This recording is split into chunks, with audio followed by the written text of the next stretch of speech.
Looking for the best places to retire in South Carolina, affordable retirement destinations, and the real pros and cons of retiring in the South? In this video, we explore South Carolina retirement living, coastal retirement communities, and why so many retirees are moving to Charleston, Myrtle Beach, and Hilton Head. From sunny weather and beautiful beaches to low-country charm and relaxed living, South Carolina attracts retirees searching for a slower, more enjoyable lifestyle.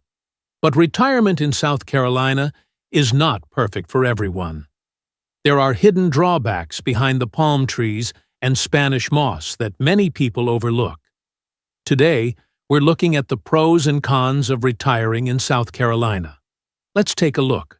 Number 1, your money actually stretches further.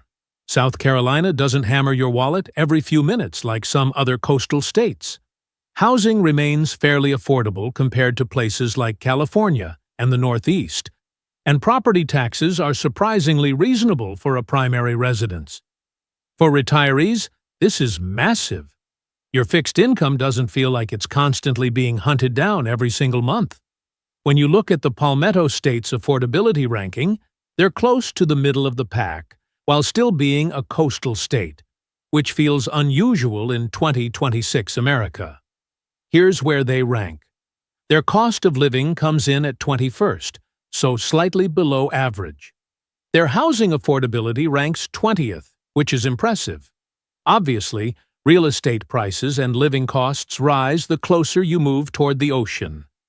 If you go to Charleston, you can find homes starting in the $400,000 range and climbing all the way into the $15 million range. But if you head inland a little toward Greenville, decent homes begin around $250,000 and rise to about $4 million.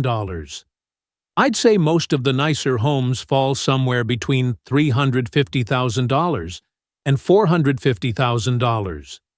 Overall, for a coastal state, the real estate prices really aren't outrageous. Number 2, tax advantages for retirees. This one quietly turns into a major benefit. Social Security income isn't taxed, and there are solid deductions available on other retirement income. It's not quite Florida-level tax paradise, but close enough that your accountant probably won't groan every time you call. Here are the facts. South Carolina is considered a tax-friendly state for retirees. Social Security benefits are not taxed. Like I mentioned earlier, withdrawals from retirement accounts are partially taxed, which is pretty common almost everywhere. Wages are taxed at standard rates, and the marginal state tax rate is around 3%. Public and private pension income is also partially taxed. It's not terrible, but it's still not as favorable as states that don't tax retirement income at all. Number 3, mild winters. This is one of those things that can either be a pro or a con depending on the type of weather you enjoy. I'm personally a cold weather person, and I dislike hot, humid places. Most people feel the exact opposite. We'll get into the downside later. I mention this because every time I make a video like this, someone in the comments says, "Which is it, Briggs? You said it was a good thing, and now it's a bad thing." It can be both, depending on your preferences. But if you're moving from the Midwest or the Northeast, South Carolina winters feel like a reward after decades of scraping ice and slipping down frozen steps. Move to South Carolina, and you may only need a jacket once in a while. Meanwhile, your old neighbors back in Minnesota are still digging their cars out of what feels like a glacier. Number 4, beach access without the Florida-level crowds. Places like Myrtle Beach, Hilton Head, and Charleston offer beautiful ocean views without quite the same level of chaos you'll find in parts of Florida. Myrtle Beach does have a couple of weeks every year when things get a little wild, but that's usually about it. Summers are busy, but most of the time they're not completely overwhelming. It's coastal living with slightly fewer spring breakers trying to recreate scenes from the Hangover movies. To show how dramatic the difference is, Florida had about 9 million tourists in 2025. South Carolina had around 277,000. I understand Florida is a much larger state with attractions like Disney World, Universal, and several other major destinations. It's not only about beaches. Still, 277,000 visitors compared to 9 million is a massive difference. Number 5, a slower pace of life. Things move slower in South Carolina. Sometimes it's pleasantly slower, and other times it's, what day is it again? Slower. If you don't count Florida, the South in general moves at a much slower pace than the rest of the country. That's simply part of the culture. It's how people live there. It's also a very humid region, and when places are humid, people naturally slow down a little. But for retirees relocating from somewhere like New York City, it probably feels like stepping off a treadmill they've been running on for 40 years. It's calm and relaxing. People don't expect you to hustle nonstop. Honestly, it feels refreshing. I did a survey about 4 years ago asking people to name the most laid-back state in America, and South Carolina came in 5th. I wouldn't put too much stock into that survey, though, because Jamaica somehow ranked 20th. I remember staring at the results thinking, that's not even a state. In my opinion, one of the best retirement spots in South Carolina is Greenville. Greenville has a very relaxed atmosphere. Number 6. Southern charm is actually real. Now, this is one of those most of the time situations because occasionally you'll still run into complete jerks. But, for the most part, South Carolina gives you a strong dose of Southern hospitality.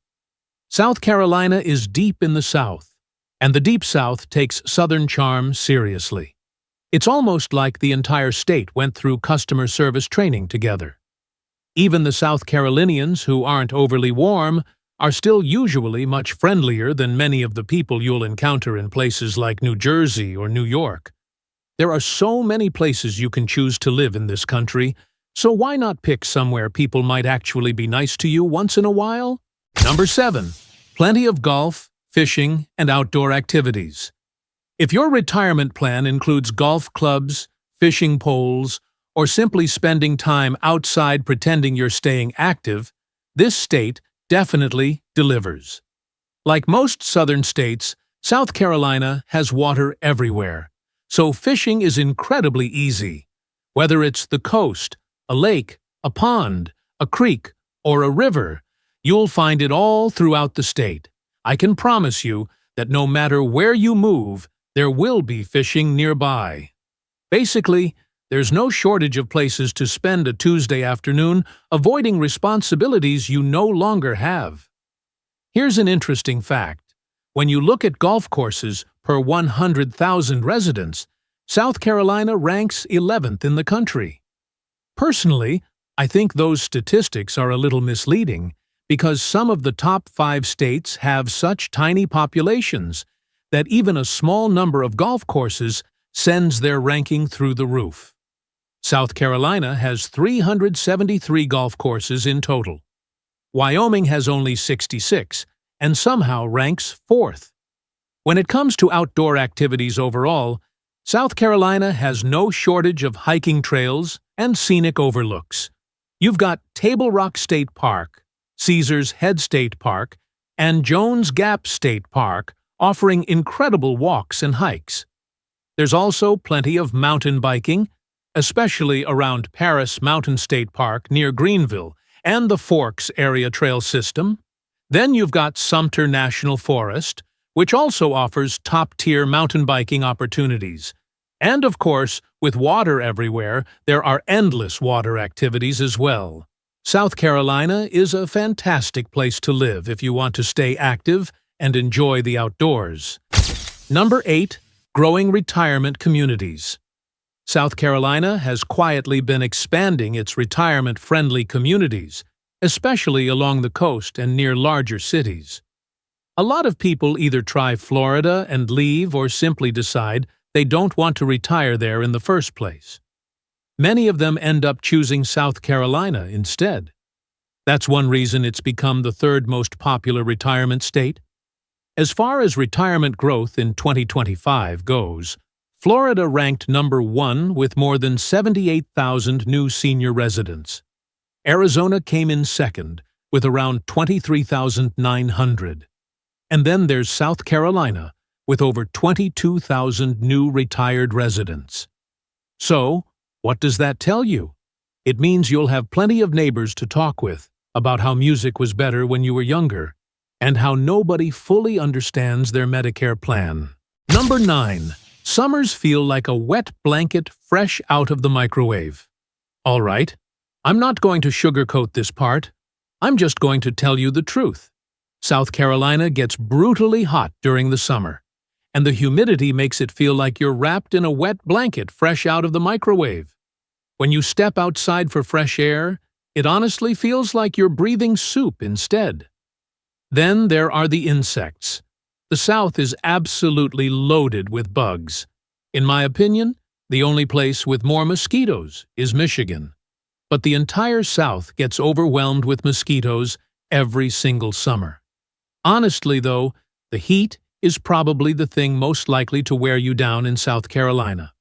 Now, if you're moving from Florida, it probably won't shock you too much. Florida at least gets more wind. South Carolina tends to have more still air, and that makes the humidity feel even heavier. In my opinion, that's one of the biggest reasons Arizona beats South Carolina when it comes to retirement community growth. Number 10. Hurricanes are part of life here. Yes, hurricanes absolutely exist in South Carolina. If you live near the coast, storms are simply part of the deal. Some years stay quiet, while other years feel like Mother Nature is having hot flashes and wants everyone else to suffer too. Even inland areas can deal with heavy rain, flooding, and storm damage. The National Oceanic and Atmospheric Administration has predicted an above-normal Atlantic hurricane season for 2026, with between 13 and 19 named storms and 6 to 10 expected to become hurricanes. They're also predicting that 3 to 5 could become major hurricanes, possibly reaching Category 5 strength. A Category 5 hurricane has never officially made landfall in South Carolina. According to the South Carolina Department of Natural Resources, residents start paying close attention around June 1st because that marks the beginning of hurricane season. It doesn't officially end until November 30th, meaning technically you could be dealing with a hurricane during Thanksgiving dinner. Looking back through history, South Carolina has only taken a handful of direct hurricane hits. There was the Sea Islands hurricane in 1893, then came the 1940 South Carolina hurricane on August 11, 1940. Of course, Hurricane Hazel hit in 1954, followed by Hurricane Gracie in 1959. Over the years, they've also dealt with countless tropical storms and hurricane remnants that first struck Georgia, Florida, or North Carolina. One of the worst modern storms was Hurricane Hugo in 1989, which made landfall near Sullivan's Island on September 21st into the 22nd. That storm caused roughly $18 billion in damage when adjusted into today's dollars. Number 11. Healthcare can be hit or miss. This is one of those issues that doesn't seem important until suddenly it becomes very important. If you live near Charleston or Columbia, you're generally in pretty good shape. Greenville also has strong hospitals, specialists, and plenty of healthcare options. Charleston especially has healthcare that's much better than you'd expect for a city of its size. But once you get into the smaller towns, healthcare access starts thinning out quickly. You could end up feeling like you're wandering through the woods, searching for herbs to cure your jaundice or something. Basic medical care is usually available, but anything specialized often means getting in the car for a long drive, and not just a quick one either. It's common to drive 45 minutes to an hour, sometimes even longer, just for an appointment. Add traffic or road construction into the mix, and suddenly it becomes a half-day event. That matters even more during retirement because doctor visits often shift from occasional to routine. Follow-ups, testing, specialists, and regular appointments start adding up, not just financially, but in personal time too. There's also less flexibility. Fewer doctors mean fewer choices, and wait times can stretch longer than you'd like. If you're healthy, it's manageable. But if specialized or ongoing medical care is important to you, living too far from major cities can quietly become a frustrating problem you didn't fully plan for when moving to South Carolina. I'm not saying the hospitals are bad. Most of the time, it's simply an access issue. Like I always say, one of the biggest healthcare problems is that people either live too far from doctors or there simply aren't enough facilities available. Is South Carolina the worst state for this? No, that title probably belongs to Alaska. But South Carolina is definitely trying to catch up as its retirement population and senior communities continue growing. Number 12. Wages are low. South Carolina generally has lower wages overall, which at first sounds like a retiree advantage. You think to yourself, great, lower labor costs, cheaper living, and I'm retired anyway, so why should I care? Then reality taps you on the shoulder. Lower wages don't quietly stay in the background. They affect almost everything around you. Businesses often struggle to hire and keep employees, especially in service industries. What you end up with isn't always charming, laid-back Southern service. Sometimes it's one exhausted server handling half the restaurant, while the kitchen is already short-staffed and nobody seems particularly rushed because there simply aren't enough workers available. That relaxed Southern pace starts feeling a little less charming when you've waited 15 minutes just to receive a menu. And it goes beyond restaurants. Lower wages can also mean fewer resources for local governments, which impacts road maintenance, public services, and overall upkeep. Some communities manage things extremely well with what they have. Others constantly feel like they're struggling to catch up. Healthcare and skilled trades feel the pressure too. It becomes harder to attract and keep nurses, technicians, and experienced workers in lower-paying regions, which can lead to longer wait times, fewer options, and slower service in general. None of this makes South Carolina a bad place to live. It simply means the trade-off for affordability is that things don't always operate at peak efficiency. You save money, but sometimes you pay for it with patience. Number 13. Tourists. So many tourists. Coastal areas, especially Myrtle Beach, can transform into a seasonal circus, and not the classy kind with acrobats and dramatic music. It's more like the kind where everybody's carrying funnel cakes and nobody remembers where they parked. In January, everything feels peaceful. You can hear the ocean, find parking without entering a psychological battle, and actually enjoy a walk without weaving through crowds of matching family t-shirts that say something like, "The Johnsons take Myrtle Beach 2026. During January, it almost feels like you discovered a secret place, and you start thinking, wow, maybe Briggs was right when he said something nice about South Carolina. He also may have been drinking when he said it. Then July arrives, and suddenly it feels like the entire country showed up twice. The population seems to triple overnight. Traffic turns into a slow-moving parade of out-of-state license plates. Every restaurant suddenly has a wait time your pet turtle might never survive long enough to see. The beaches become packed. Towels are lined up like sardines. Kids launch sand everywhere like it's an Olympic sport. And somewhere nearby, someone is always playing music just loud enough to make you question why you even came to the beach in the first place. Then there's parking. Parking turns into a competitive sport, all by itself. Eventually, you stop searching for a good parking spot and start hoping for anything that doesn't require hiking equipment and a compass just to reach the beach. The funny thing is, locals develop a sixth sense about all of this. They know exactly which roads to avoid, which restaurants basically disappear until September, and how to time grocery store trips like they're carrying out a covert operation. So yes, this mostly applies to Myrtle Beach, and, honestly, it can feel like a dream destination, but for about 8 months out of the year, it definitely doesn't.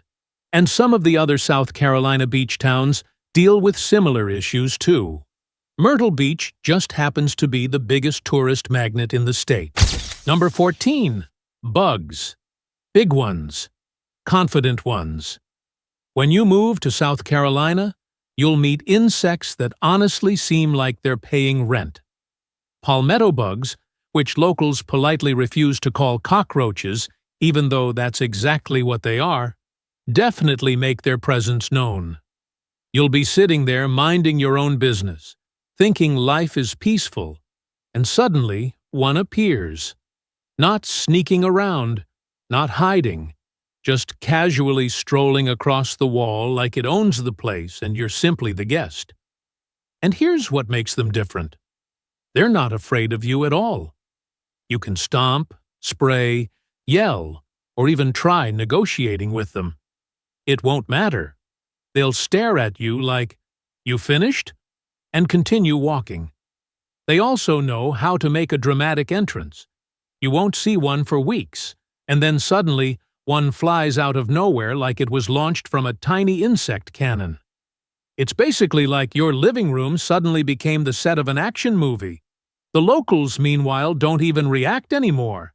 They'll smack one with a flip-flop mid-conversation and continue talking like absolutely nothing happened. If you stay in South Carolina long enough, you'll eventually reach that point too. Don't worry. That's when you know you've officially adapted, or maybe just completely surrendered. Honestly, it's hard to tell which one it is. Number 15. Public transportation. If you don't drive, life can become difficult pretty quickly in South Carolina. Outside of a few urban areas, public transportation simply isn't very strong. Your car becomes your best friend, whether you want it to or not.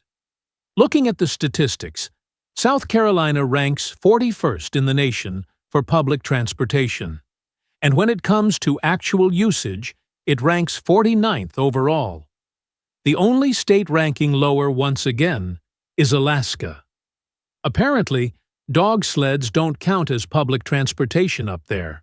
So, if you're someone who prefers getting around using buses, trains, or other transit systems, South Carolina probably won't be the ideal place for you. Even inside the larger cities, the transit systems don't really compare to what you'll find in many other states. All right, before we move on to the final point, if you're considering retiring in one of these states, or relocating there in general, there's a website called Home and Money linked in the description below. They can connect you with a real estate agent almost anywhere in the country. All right, now on to the final one. Number 16. Some areas feel behind the times. While certain parts of South Carolina are growing rapidly, other areas still feel like they're stuck a couple decades in the past when it comes to infrastructure, schools, and overall development. It's definitely a mixed bag, which means you need to choose your town carefully. Greenville seems like one of the safest bets these days. Charleston is also doing very well. After those cities, though, there's a noticeable drop-off in school quality and infrastructure throughout much of the state. The American Society of Civil Engineers releases an annual infrastructure report card, and South Carolina barely earned a D overall. Their transit system received a D, which we already discussed. Their ports actually earned a B, which was solid. Roads received a D. Drinking water infrastructure got a D. Dams also received a D. Bridges earned a C, so congratulations on that one. Aviation infrastructure received a D as well. Is this a major issue? It definitely can be.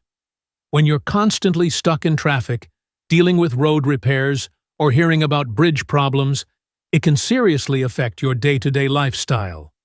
The two states ahead of South Carolina in retirement growth, Florida and Arizona, performed much better in these rankings. Florida earned a B, while Arizona received a C+. So, is South Carolina the perfect retirement state? No, definitely not. Is it still a pretty solid option? Absolutely. If you're thinking about retiring there or even just relocating, make sure you do your research carefully. One of the biggest concerns I see is that outside of the major cities, healthcare quality and access can really drop off. And as we all know, the older we get, the more often we need doctors, specialists, and medical care compared to when we were in our 20s and 30s. All right, everyone. Have a great day.